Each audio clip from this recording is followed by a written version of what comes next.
What's up, everybody? Here is part 3 of my conversation with Arthur and attorney Lisa Bloom as she takes a deeper look into the Trayvon Martin George Zimmerman case in her new book, Suspension Nation. All right, she breaks down the real reason why George Zimmerman walked away free. Check it out.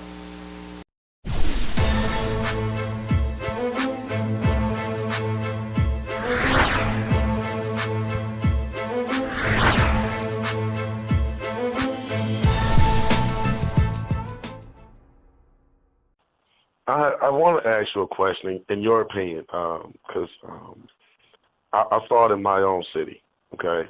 When the Trayvon Martin case hit, okay, everybody was in support of the case, looking for a sentencing, looking for a guilty verdict, and thought this was going to be one that we were going to get a victory on and the family was going to see justice.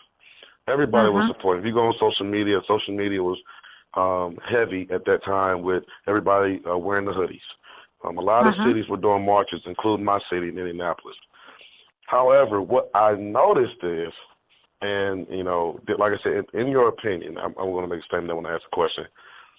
Once the Trayvon Martin case appeared to be going in the wrong direction as far as a guilty verdict, and people felt like we're not going to get this victory. Once the case was over, people went back to their day-to-day lives. It was just business as usual.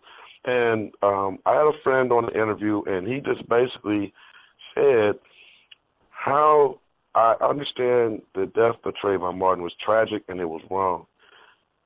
A lot of people were putting more energy into the case and into what happened when the same type of situations and crimes are happening in their own backyard, and they're not giving that the same amount of attention.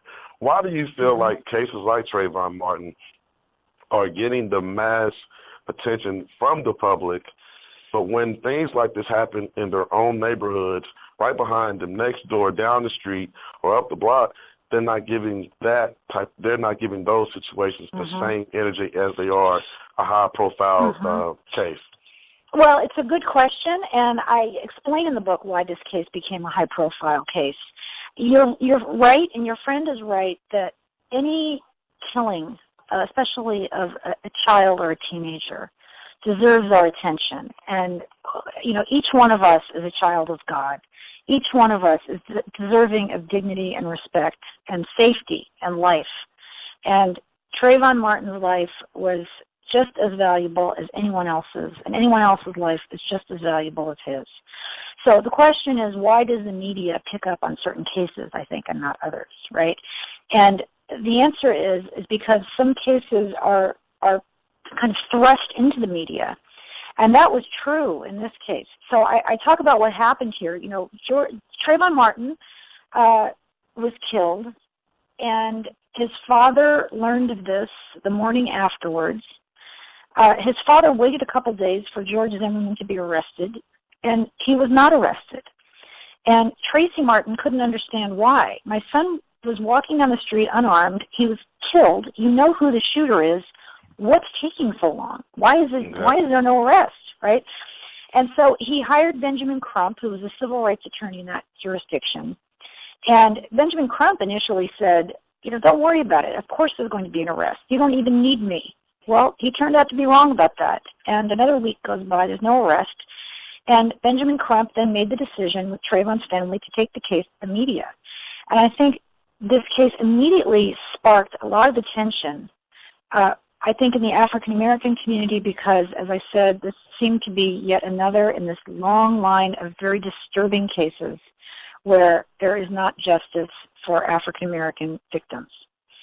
And I think the reason why it caught attention nationwide among all groups is because it just seemed so profoundly outrageous that Trayvon was just minding his own business. He was walking back to his father's fiance's house, and that George Zimmerman was caught, recorded on a police tape, saying these most disgusting, foul things about Trayvon Martin, who was a complete stranger to him. He just looked out the window of his SUV, and I'll leave the profanity off for your show, but called him an effing punk and an a-hole. These a-holes, they always get away. He just immediately decided that Trayvon Martin was a criminal. I mean, just the most disgusting kind of racial profiling that African-American males in particular are subject to every day. And they know it, and a lot of white America wants to deny it. Well, here was a very clear example. And George Zimmerman was told not to follow him. Nevertheless, Right. he did follow him, and he killed him, and he was not arrested. And I think all of that added together just led to a very strong sense of outrage. Now, another part of that question is the public, Americans who are watching the case. I think my initial question, I probably worded it wrong, that they were given so much, like I said, they were given so much energy online, social media, and we was doing march, everybody's doing marches, all great. But when you have a city like Chicago, okay, who's seen over 200-300 murders in a year, in my city we saw over 100 murders after the Trayvon Martin incident, and those murders in your own city, in your own backyard, are not getting the same energy from you that you're giving to another situation. And I was saying, in your own opinion, why do you think that is? Why is it because that people have become so? Is it just the normal? Okay, another murder in our city. Okay, or is it because of something else? What are your thoughts on that? Well, so there's a saying in journalism: one death is a tragedy, 1,000 deaths is a statistic. There is something about the way we human beings process information that we get very upset and enraged about one story, but when it happens thousands of times, we become numb to it, and that's a terrible thing. I've for a long time written and spoken about gun violence in America. I did a fundraiser yesterday for a group called Women Against Gun Violence, where several of the people there had lost their sons to gun violence. One was a 7-year-old boy, one was a 17-year-old boy, and I talked to those mothers, and boy, that is heartbreaking. It's hard to even stand and talk to women who have suffered that kind of a loss. We should all be doing something about gun violence, and I have a chapter in the book, Suspicion Nation, about gun violence. Americans are 20 times as likely to be victims of gun violence as citizens of other developed countries. If we were 2 or 3 times more likely, that would be bad enough. We are 20 times more likely to be victims of gun violence because we have the laxest gun laws in the developed world. I mean, this is appalling, and we don't have to debate it. We don't have to guess, would more guns make us safer? All we have to do is look at other developed countries to get the answer to that. There's no question that fewer guns means less gun violence. There's no question that things like background checks, not having people walk around with concealed weapons like George Zimmerman did when he was going to Target, would save lives.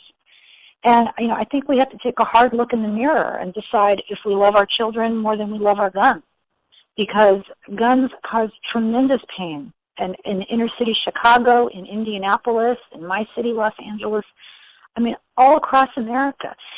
The good news is that there are things that we can do.